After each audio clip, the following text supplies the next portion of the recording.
Welcome learners. In the previous sessions, I had discussed the structure and dynamics of tribal economy in India, the characteristics of tribal economic systems in India. I had also explained the economic classification of tribes in India, the types of occupations followed by different tribes in the country, and the dynamic forces and process of economic change in tribal India. Today, I will start with the unit Gender Stratification in Tribal Society. I will discuss the meaning of gender and stratification. I will also explain the concept of gender and stratification in the context of tribal societies. Gender and class stratification are among the most basic divisions of human society. Tribal society too has such divisions, which may not be similar to those in the non tribal larger communities. Let us understand the meaning of gender. Gender is the social dimension of being male or female. Gender identity is the sense of being male or female, which most children acquire by the age of 3. Gender is not being masculine or feminine.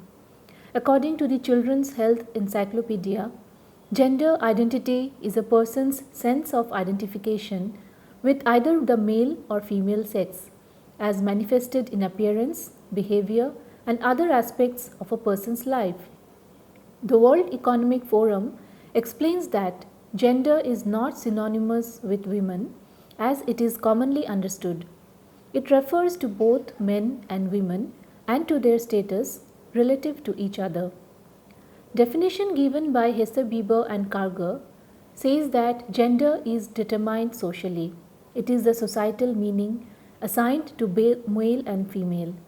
Each society emphasizes particular roles that each sex should play, although there is wide latitude in acceptable behaviors for each gender. One definition given by World Health Organization explains gender, which is used to describe those characteristics of women and men which are socially constructed, while sex refers to those which are biologically determined. People are born female or male but learn to be girls and boys who grow into women and men. This learned behavior makes up gender identity and determines gender roles. A definition given by Borgata and Montgomery says gender is the division of people into two categories, men and women. Through interaction with caretakers, socialization in childhood, peer pressure in adolescence, and gendered work and family roles, women or men are socially constructed to be different in behavior, attitudes, and emotions. The gendered social order is based on and maintains these differences. One definition by IFID explains gender as gender relations refer to a complex system of personal and social relations of domination and power through which women and men are socially created and maintained and through which they gain access to power and material resources or are allocated status within society. Let us understand the concept of negotiating honor. Chakravarti and Dubey have examined women's collective honor or dignity, a notion that can be measured by the degree of respect shown by others to the women folk. In Hinduism, women are considered as guardians of family honor through their virtue and modesty. The failure to maintain these traits can bring dishonor to the family and sully the purity of their caste. However, the mainstream sociological studies on caste, class, and gender provide no discussion of the fluidity of this concept for disaster situations.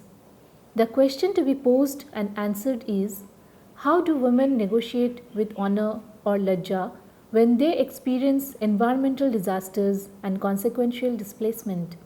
Evidence also suggests that women are not passive recipients of caste, class, and gender, but rather conscious acting subjects of social relationships and processes characterized by the institution of caste, which signifies women as both perpetrators of caste and the agents of exerting challenges to the same.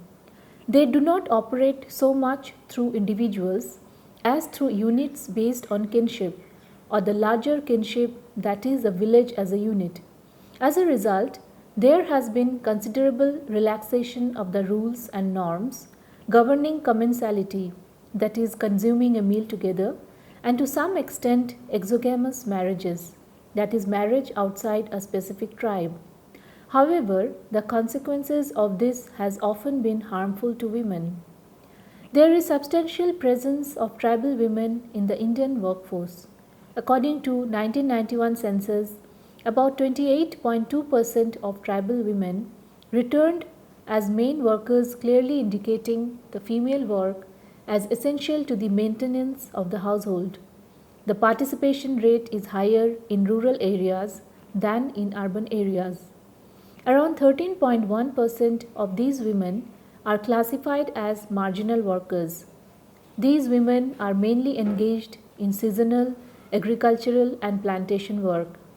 The industrial classification of tribal female workers shows more than 90% of these workers are engaged in primary sector almost equally as cultivators or agricultural laborers. Large scale ecological destruction due to industrialization in tribal areas of Bihar and Orissa has forced tribal men to migrate to towns or other areas in search of employment opportunities. Large scale migrations of men and women to industrial areas and tea plantations have tormented their culture and economic base. Inequalities among the genders which existed in the traditional culture get more consolidated in such situations. This is because the new capitalist order, of which tribals become part, brings with itself androcentric values, that is, values which are centered on men, and privileges men. The patriarchal male ideologies of the employers get translated in terms of giving lower wages to women and more harder and monotonous work rules. Industrial and agricultural labor, though promises jobs to tribal women, also exposes them to a worse kind of exploitation, both in material and sexual terms. Outside contacts have also led to the habits of alcoholism and gambling among men, which adversely affects the household economy and leads to wife beating and abandonment of women. Besides working hard as laborers, women are also found to engage in marginal farming, animal husbandry, firewood collection, gathering of food products, as none of these activities are of permanent nature. Household chores and childcare is also predominantly a woman's work. Division of labor on gender lines remains grossly unequal in most tribal communities. Let us understand the concept of stratification. Social inequality is a universal phenomena in all societies. It can exist either in the form of a hierarchy of groups or individuals, or it may exist without the creation of a hierarchy. In the former case, it is called social hierarchy, while in the latter case, it is known as social differentiation. For in almost all societies, men and women are treated unequally. If social inequality manifests itself in the form of a hierarchy involving ranking of groups, then it is known as social stratification. Thus, social stratification is a particular case of the social inequality. Social stratification is essentially a group phenomena. According to Ogburn and Nimkoff, the process by which individuals and groups are ranked in a more or less enduring hierarchy of status is known as stratification. Melvin Tumin defines social stratification as an arrangement of any social group or society into a hierarchy of positions that are unequal with regard to power, property, social evaluation, and psychic gratification. According to Lundberg, a stratified society is one marked by inequality by differences among people that are evaluated by them as being lower and higher. According to Kinsley, Davis, and Moore, stratification exists in every known human society. All social systems share certain functional prerequisites which must be met if the system is to survive and operate efficiently. One such prerequisite is role allocation and performance. This means that all roles must be filled.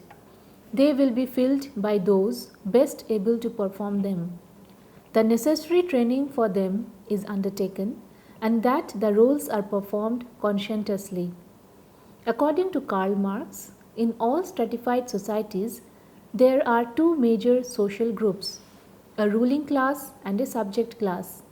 The ruling class derives its power from its ownership and control of the forces of production. The ruling class exploits and oppresses the subject class.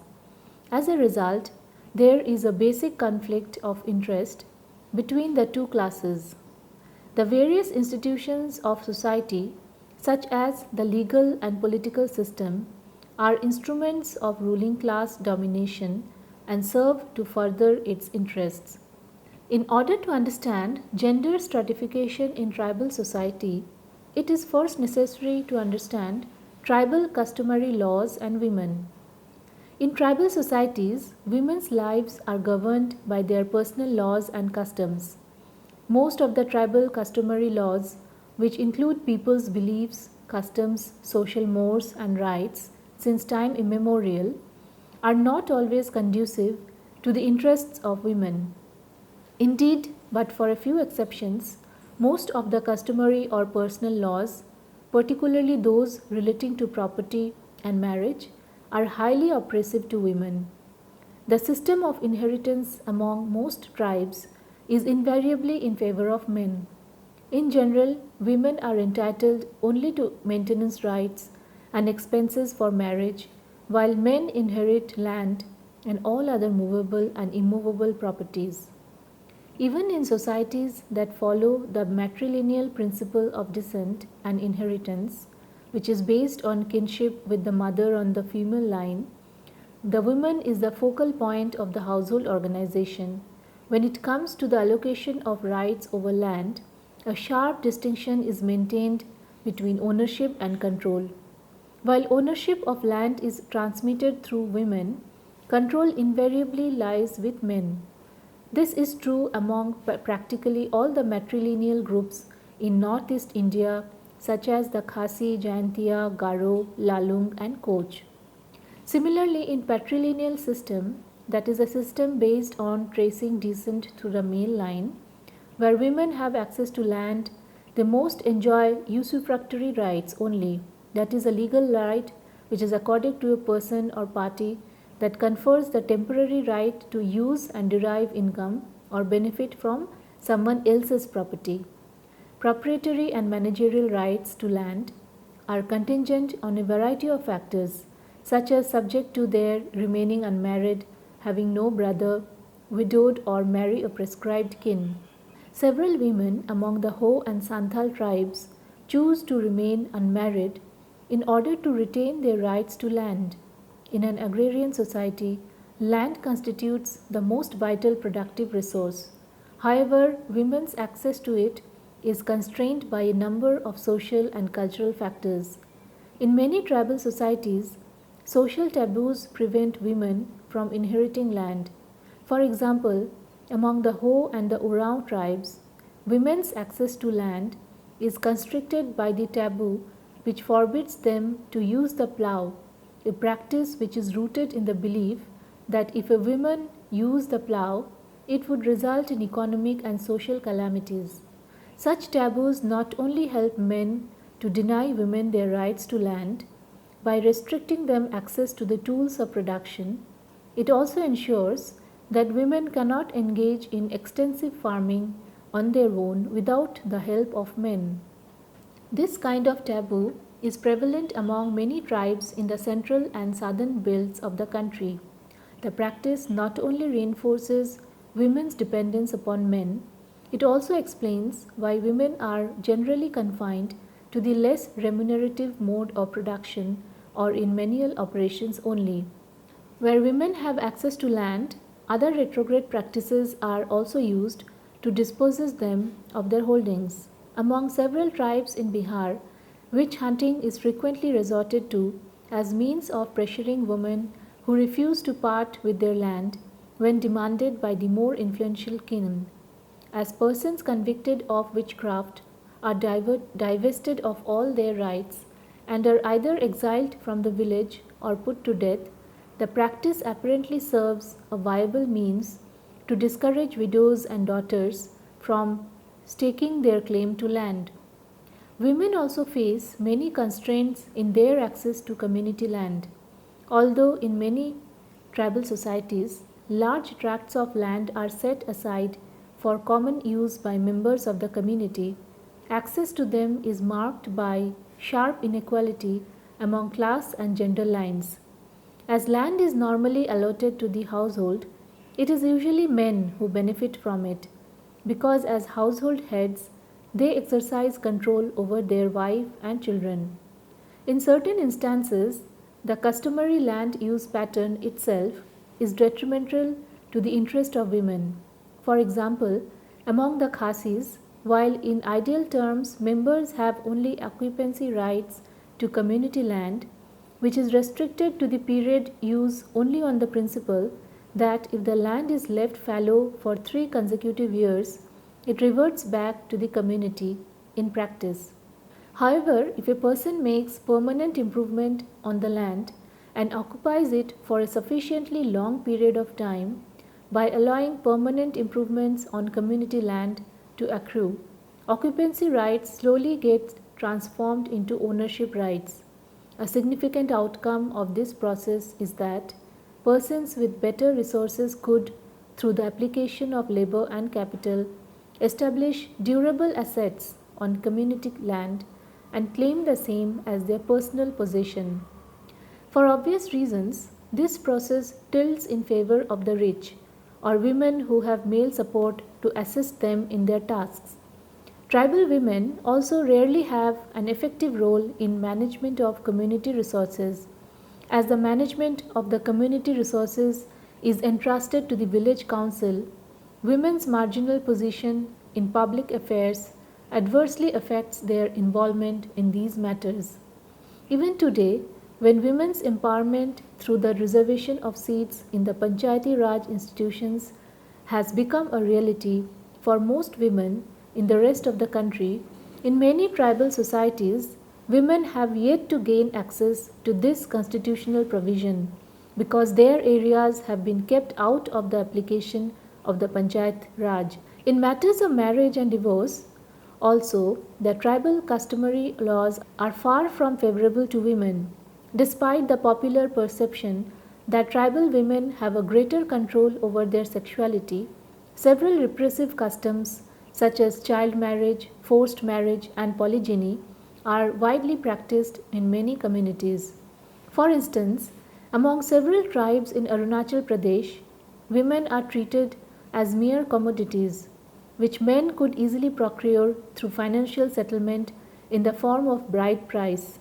Indeed, the system of bride price has proved to be the bane of women and lies at the root of the proliferation of polygynous unions, as wealthy men can take on a number of wives simply by paying an agreed sum to the girl's family. Let us now try to understand the position of women in tribal economy and political structures. There is a division of roles based on sex almost everywhere in the world in relation to the traditional economic structures. The hazardous tasks, as well as those requiring physical strength, have been ascribed to men, and works which needs sustained effort and endurance have been assigned to women. In India, the tribes are at different levels of economic development, and in each women have significant role. The main ones are food gathering and hunting, shifting cultivation, cultivation of land by ploughing, and regions where the tribals work in mining and other industries. In societies characterized by hunting and gathering, for example among the Birhor in Bihar, hunting is the job of men, while collection of fruits, edible roots, and tubers is the work of women. Women also cook the meals, look after the children, and manage the affairs of the household. Besides hunting and gathering economy, the Birhor have taken up the craft of rope making as means of subsistence in which women play a very important role.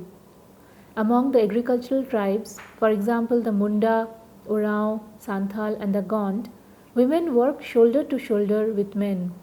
The women exclusively look after the transplanting and harvesting, besides weeding, reaping, husking, and winnowing, while men do plowing, leveling, irrigation, and watching the crops.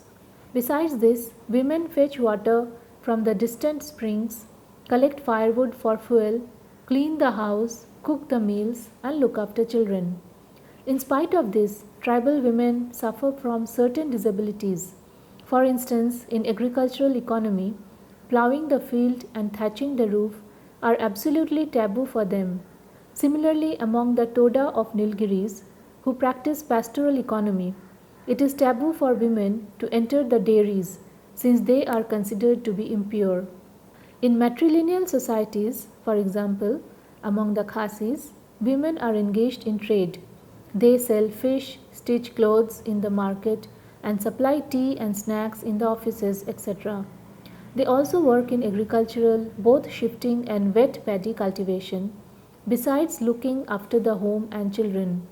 The traditional political field of the tribals is confined to the institutions like the Council of Elders, village headman, village panchayat, and the tribal chief, all of them males who take important decisions in all matters. Let us now discuss the status of women in the traditional social structure of India. Most of the tribes in India are patronymic, patrilineal, patriarchal, and patrilocal. Patronymic is the name relating to or derived from the name of a father or male ancestor. Patrilineal is based on relationship to the father or descent through the male line. Patriarchal is relating to or denoting a system of society or government controlled by men. Patrilocal is a society or custom in which a married couple settles with or near the husband's family. So, most of the tribes in India are patronymic, patrilineal, patriarchal, and patrilocal. The major ones are the Gond, Santhal, Bhil, Munda, and Orao. When the society is patrilineal, members trace their descent through male, normally to an original male ancestor. The property is inherited in the male line, and it is always a son who succeeds his father as the head of a clan or lineage. The authority is entirely vested on the hands of a male. In a patriarchal Kisan family, a tribe of Orissa, the daughter never get a share of their parents' property. This is true of almost all patrilineal societies, though there is difference of degree. In certain South Indian tribes like Irula, one of the major patriarchal tribes of Tamil Nadu, a daughter's right to the ancestral property of her father is recognized when there are no male lineal descendants or when she is a widow or a mother of a deceased. It is noticed, however, that tribal women are not totally debarred from owning any kind of property. Among most of the tribes, unmarried women have absolute right over their own earnings. However, they inherit movable property and the boys get all the immovable property. The Khasis, Garo, and Jaintia tribes of Meghalaya and Nayars of Kerala represent a matronymic, matrilineal, matriarchal, and matrilocal kind of social structure. Here, the descent is traced through the female line. Succession and inheritance also descends in the same direction, while the residence in most cases is matrilocal. Among the matrilineal societies, though the household property is inherited from mother to daughters, and she is the owner of the property, the management of property is always vested in the hands of the male. Among the Khasis, property is managed by the wife's brother. Among the Garos, by the husband and his father-in-law. Thus, matrilineal social structure, which by law goes in favor of tribal women, is not as favorable as it seems to be. In this session, I discussed the meaning of gender and stratification. We have seen how gender stratification takes place in tribal societies.